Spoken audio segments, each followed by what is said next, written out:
पिछले आधे घंटे से उस सुर्ख गुलाब जैसी लड़की को देख रहा था जिसने सुर्ख रंग का सूट पहना हुआ था और वो वाकई गुलाब का एक फूल लग रही थी।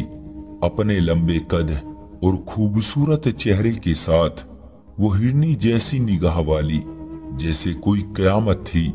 मेरी उम्र 21 साल थी और आज मेरे बड़े भाई की शादी थी।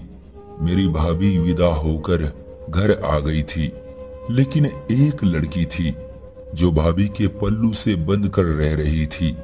इसको देखकर ऐसा महसूस हो रहा था कि आसमान से कोई परी उतर कर आ गई है। मैं उसके चेहरे से नजरें नहीं हटा पा रहा था। सिर्फ मैं ही नहीं, जो भी उसे देखता तो देखता ही रह जाता। पूछने पर पता चला कि वो मेरी भाभी की छोटी बहन है और उसका नाम सीमा है। ये सुनकर मुझे अजीब तरह की हैरानी हुई थी, यानी इतनी खूबसूरत लड़की से मेरा अब सामना होता रहेगा।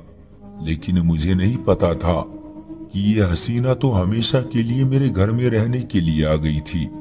जब शादी का हंगामा खत्म हुआ और मेहमान अपने अपने घरों को वापस जाने लगे तो मैंने देखा कि वो लड़की घर पर ही मौजूद है, यानी कि मेरे घर में। मैंने अपनी मम्मी से सवाल किया तो मेरी मम्मी ने बताया कि सीमा अब यही रहेगी। ये सुनकर तो मेरा दिल खुशी से उछल पड़ा, यानी कि अब रोजाना मुझे उस खूबसूरत लड़की का दीदार करने को मिलेगा। मेरी उम्र ही ऐसी थी, इस उम्र में ऐसे जज्बात का उभरना लाजमी था। वो जितनी खूबसूरत उतनी ही मासूम भी लग रही थी। मेरी माँ ने बताया कि मेरी भाभी का कोई नहीं है, ये दोनों बहनें अपने मामू के घर रहती थी। लेकिन तुम्हारी भाभी की ख्वाहिश थी कि उसकी छोटी बहन शादी के बाद उसके साथ ही रहेगी। मुझे भी इसमें कोई बुराई नजर ना आई। अच्छी बच्चियां हैं दोनों। मैंने हाँ कर दी। अपनी माँ से मुझे इसी तरह के जवाब की उम्मीद थी।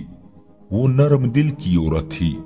माँ को शायद ये बात अजीब नहीं लग रही थी, लेकिन मुझे ये बात बहुत ही ज्यादा अजीब लग रही थी। उसके यहाँ रहने की बात सुनकर मुझे खुशी हुई थी, लेकिन फिर भी मुझे अजीब लग रहा था कि एक जवान लड़की जो कि हमारे लिए बिल्कुल अजनबी थी, हमारे घर में रहने के लिए आ गई थी। हालांकि उसके मामू का घर उसके लिए ज्यादा सेफ होता रहने के लिए। खैर, मैंने सोचा कि उनके आपस का मामला है।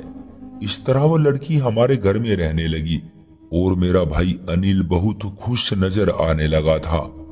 अजीब बात तो ये थी कि अपनी पत्नी से ज्यादा मेरा भाई अपनी साली के साथ ज्यादा वक्त बिताया करता था।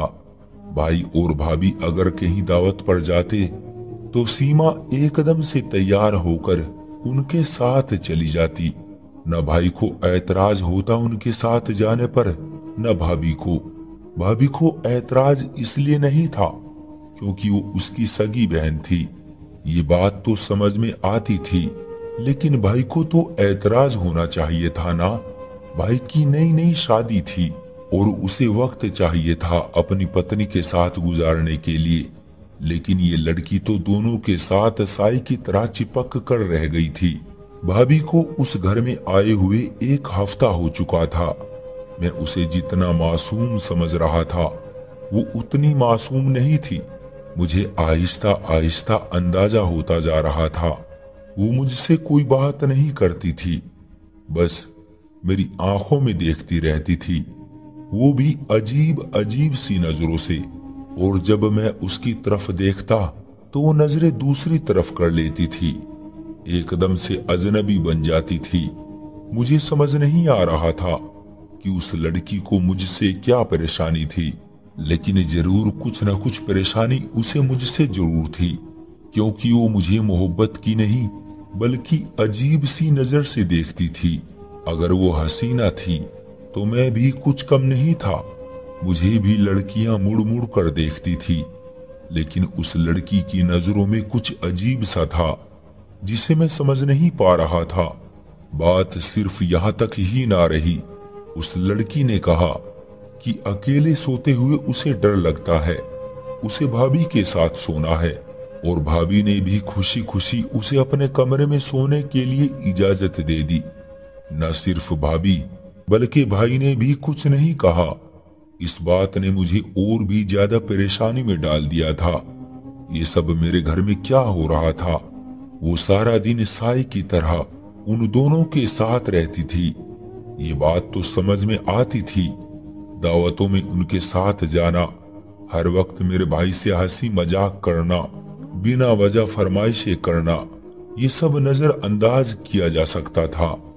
लेकिन आज जो मैडम ने फरमाइश की थी, उसे सुनकर तो मेरा सर चकराने लगा था। एक नए शादीशुदा जोड़े के बीच में सोने की भला क्या तुक बनती थी, और उस पर किसी को कोई ऐतराज भी नहीं था। मैं इस बात पर हैरान था। मुझे अब वो लड़की बहुत अजीब लगने लगी थी। शुरू में मैं उसके जहरीले हुस्न में खो गया था, लेकिन अब जैसे जैसे उसकी असलियत खुलती जा रही थी, मुझे उससे घिन आ रही थी। इतनी बच्ची नहीं थी वो, जितना बनने की कोशिश कर रही थी। मेरे घर वाले बहुत ही शरीफ इंसान थे, लेकिन मैं ऐसा बिल्कुल भी नहीं था। वो लड़की दूसरों को बेवकूफ बना सकती थी, लेकिन मुझे नहीं। जल्दी मुझे समझ में आ गया था कि उसका इस घर में आने का कोई खास मकसद है। वो बिना वजह इस घर में नहीं आई है। वो चाहती तो अपने मामू के घर भी रह सकती थी। आखिर किस तरह से इस लड़की ने मेरे घर वालों को बेवकूफ बनाया। मुझे एहसास हो गया था कि वो कितनी शातिर लड़की है, और शायद वो भी पहचान गई थी कि मैं उसकी असलियत जान गया हूँ। सिर्फ वो लड़की नहीं, मेरी भाभी भी मुझे अब इस खेल का हिस्सा लगने लगी थी। उन दोनों बहनों का क्या मकसद था, अब मुझे ये जानना था। वरना वो अपनी बहन को समझा सकती थी कि नए शादीशुदा जोड़े की अपनी प्राइवेसी होती है, लेकिन बजाय के अपनी बहन को समझाने के, भाभी उसे सेह दे रही थी। शुरू में मुझे लगा कि दाल में कुछ काला है, लेकिन अब मुझे यकीन हो गया था कि यहाँ तो पूरी की पूरी दाल ही काली है। एक दिन मैंने उसे अकेले जाते देख लिया। वो तेज तेज कदम उठाती हुई बाहर लॉन की तरफ जा रही थी। मैंने उसका बाजू पकड़ लिया। उसने मुझसे कहा, क्या बदतमीजी है ये, आपको तमीज नहीं है? तो मैंने कहा कि बदतमीजी तो अभी मैंने की ही नहीं है। जिस दिन तुम्हारी असलियत मैंने घर वालों के सामने रख दी, उस दिन तुम्हें पता चलेगा कि बदतमीजी क्या होती है। मैंने उसकी आंखों में देखते हुए कहा। उसने एकदम से अपना बाजू छुड़ाया और ये कहते हुए वहां से चली गई कि तुम मेरा कुछ नहीं बिगाड़ सकते। उसकी ये बात सुनकर तो मेरा शक यकीन में बदल गया था। मैंने तो बस हवा में तीर चलाया था कि उससे ऐसा कहकर देखता हूं आगे से क्या जवाब आता है। मेरा तीर सीधा निशाने पर लगा था, यानी कि मैं उसके बारे में जो भी सोच रहा था वो सब सच था। अब उसकी और उसकी बहन की असलियत मुझे घर वालों के सामने लानी थी। मैं फिर प्लान बनाने लगा। अपने दिमाग में सारी प्लानिंग करने के बाद मैं वैसा ही करने लगा जैसे मैंने सोचा था। वो लोग शाम को बाहर घूमने के लिए गए तो मैं भाई के कमरे में आ गया। मैंने खिड़की को इस तरह से खोल दिया था कि देखने वालों को लगे कि ये बंद है, और पर्दा गिरा दिया। अब मैं बाहर लॉन की तरफ से आसानी से उस खिड़की को खोल सकता था। वो लोग रात देर से वापस आए और आते ही कमरे में चले गए। मैं घर की लाइटें बंद होने का इंतजार करने लगा ताकि सब घर वाले सो जाए। रात 12 बजे तक सब सो चुके थे। मैं आहिस्ता आहिस्ता चलता हुआ लॉन की तरफ आया। लॉन में जलने वाला बल्ब मैंने सवेरे ही बंद कर दिया था। मैं इन दोनों बहनों को रंगे हाथों पकड़ना चाहता था।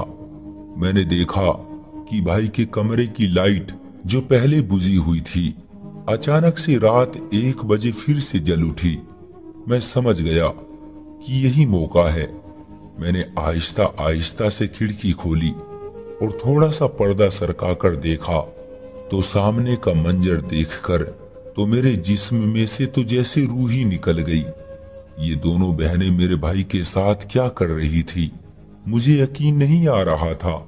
भाभी तो मेरे भाई की पत्नी थी, लेकिन सीमा तो साली थी। वो दोनों मेरे भाई के साथ कर क्या रही थी, मुझे यकीन नहीं आ रहा था। मैंने अपनी जेब में हाथ डाला ताकि उनकी वीडियो बनाकर उनको रंगे हाथों पकड़कर घर वालों को दिखा सकूं, क्योंकि मैं जानता था कि मेरे माँ बाप, मेरे बहन भाई कोई भी मेरा यकीन नहीं करेगा। वो सब बहुत ही मासूम थे, वो खुद सबसे अच्छे थे, इसलिए हर किसी को अच्छा समझते थे। मैं थोड़ा अलग माहौल में पला बड़ा था, बचपन से कॉलेज में रहा था। वहां पर मैंने चालाकियां सीख ली थी जो मेरे घर वालों को नहीं आती थी। मैंने ना सिर्फ चालाकी सीखी थी, बल्कि चालाक इंसानों को पहचानना भी सीख लिया था। मैंने जैसे ही अपनी जेब में हाथ डाला तो देखा मेरा मोबाइल तो है ही नहीं। मैं अपना मोबाइल अपने कमरे में भूल आया था। एकदम से मैं अपने कमरे की तरफ बढ़ा और मोबाइल उठाया, लेकिन जब मैं वापस आया तो मंजर बदल चुका था। उन दोनों ने कमरे की बत्ती बुझा दी थी। हर तरफ अंधेरा ही अंधेरा था, कुछ भी नजर नहीं आ रहा था। मुझे अपने भाई की चिंता होने लगी थी। मैंने सोचा कि मैं दूसरी बार कोई गलती नहीं करूंगा, कल मैं उनको रंगे हाथों पकड़ कर रहूंगा। लेकिन इससे पहले मैं कुछ करता, सीमा समझ गई थी कि मैं क्या करने वाला हूं, इसलिए उसने ऐसा हंगामा किया कि मेरे ही घर वालों की नजरों में मुझे ही गिराना चाहा। इससे पहले कि मैं भाई के कमरे की तरफ जाता, वो मेरे कमरे में आ गई। दरवाजा खुला हुआ था, मैं लॉक नहीं करता था। वो अचानक से अंदर आई और दरवाजा बंद कर दिया। उसे देखकर ही मैं समझ गया था कि वो गलत इरादे से आई है। मुझे देखकर उसने कहा कि तुम हमारी वीडियो बनाना चाहते थे खिड़की से, तुम्हें क्या लगता है कि मैं तुम्हें नहीं देख रही थी? उसकी ये बातें सुनकर तो मैं हैरान हो गया, यानी कि उसने मुझे देख लिया था। कितनी शातिर लड़की थी वो, मेरी सोच से भी ज्यादा।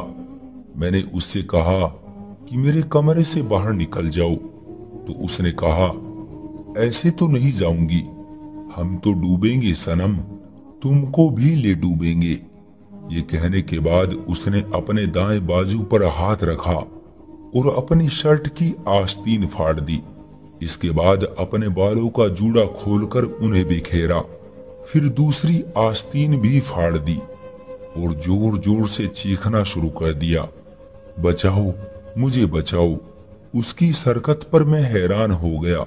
मुझे उससे इसी तरह की उम्मीद थी, लेकिन वो मुझे जानती नहीं थी। अगर वो चालाक थी तो मैं उसकी सोच से भी ज्यादा 10 हाथ आगे का था। उसकी चीख सुनकर सब घरवाले आ गए थे। घरवालों के पूछने पर उसने बताया कि मैं उसकी इज्जत पर हाथ डालने की कोशिश कर रहा था, और मेरे मासूम घरवालों ने एकदम से उस रोती हुई लड़की का यकीन कर लिया था। मेरे घरवाले मुझ पर गुस्सा करने लगे और मेरे भाई ने तो मुझे मारना शुरू कर दिया, लेकिन फिर मेरे पापा ने रोक लिया। मेरे पापा ने मुझे कहा कि अभी के अभी मेरे घर से निकल जाओ। मुझे तुमसे ये उम्मीद नहीं थी कि तुम एक अनाथ लड़की की इज्जत पर हाथ डालोगे। इस बच्ची को रहने के लिए जगह नहीं थी, इसलिए हमने इसे घर में जगह दी, लेकिन इसका ये मतलब नहीं है कि तुम उसके साथ इस तरह की हरकत करो। मुझे तुमसे ये उम्मीद नहीं थी। मेरे दूसरे बेटे तो इस तरह नहीं है, लेकिन तुमने शायद कॉलेज में रहकर ये सब सीख लिया। पापा की बात सुनकर मुझे दुख हुआ था। अब मुझे ये मामला संभालना था। मैं पूरे तरीके से फंस चुका था, लेकिन मुझे पता था कि मुझे क्या करना है। मैंने कहा कि ठीक है, आप लोगों को अगर मेरा यकीन नहीं है तो ना करें, लेकिन एक बार अनिल भाई के कमरे की तलाशी मुझे लेने दें। बल्कि आप खुद मेरे साथ चले। मैं आपको कुछ दिखाना चाहता हूं। इसके बाद मैं खुद ही ये घर छोड़कर चला जाऊंगा। इतना तो मैं समझ गया था कि वो सारे सबूत मिटा चुकी होगी, लेकिन चोर चाहे कितना ही शातिर क्यों ना हो, कोई ना कोई गलती जरूर करता है। मैं भी उनकी एक गलती को पकड़ने के लिए घर वालों को भाई के कमरे में ले आया। सीमा और भाभी दोनों को यकीन था कि उन्होंने सब कुछ पहले से ठीक कर दिया था, लेकिन एक गलती जो उनसे हुई थी जिसका उन्हें भी अंदाजा नहीं था, लेकिन मैंने वो गलती पकड़ ली थी। मैंने भाई से कहा कि भाई, रात को ये दोनों आपको बेहोश करती है और घर में जितना कीमती सामान है, पैसे जेवरात, एक बैग में डाल कर रखा है। मैंने अपनी आंखों से देखा है कि आपको बेहोश करने के बाद ये सारा सामान बैग में डाल रही थी, लेकिन मैं इन्हें देख चुका था, इसलिए इन्होंने सबूत मिटा दिया। भाई ने कहा कि तुम्हारी बात पर मुझे यकीन नहीं, ऐसा कुछ नहीं है। मैंने बेड के नीचे से वो कपड़ा उठाया और साथ